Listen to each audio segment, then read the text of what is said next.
Jang-ho, a second set of reunions were held over the past several days in North Korea for families from both sides separated by the Korean War. Those reunions wrapped up on Sunday with an emotional send-off. The families had been apart for almost 7 decades. Our Cha Sang-mi brings us some scenes from that event. The second round of inter-Korean family reunions began on Friday, with the participants from the south driven by bus to North Korea's Mount Kumgang resort.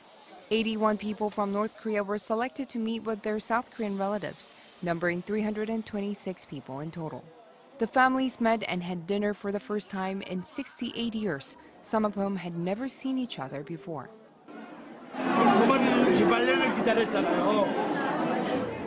건강하셔서 괜찮았어요. 나는 꿈에도 생각 못했어요. 살아계시는 거는 꿈에도 못했어요. Cho Jung-gi burst into tears as he talked to his father.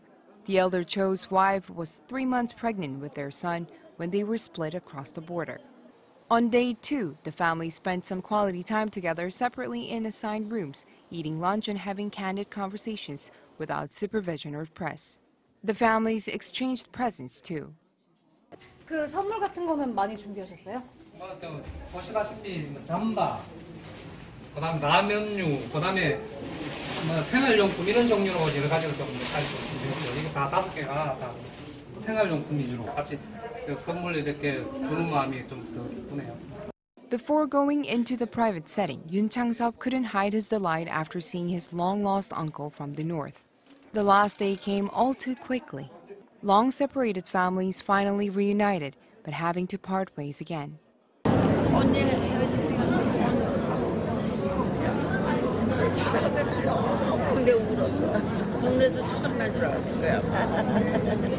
건강하게 오래 살면 다시 만날 날이 또 있지. 제발. The older sister promises they'll meet again in the future, knowing they probably won't. The participants say the 3 days they spent together, despite being under strict control, were amazing. The families had a session for exchanging letters, where some grandchildren, nephews, and nieces wrote heartfelt letters for their grandparents, aunts, and uncles, and vice versa. The grandchildren had never seen their North Korean grandparents before, but they invited them to their homes in the south.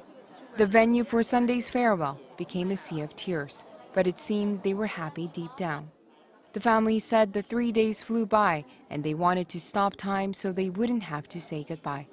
Just after lunch, though, the South Korean participants left Mount Kumgang, going home and heading back to their regular lives. Cha Sang-mi, Arirang News.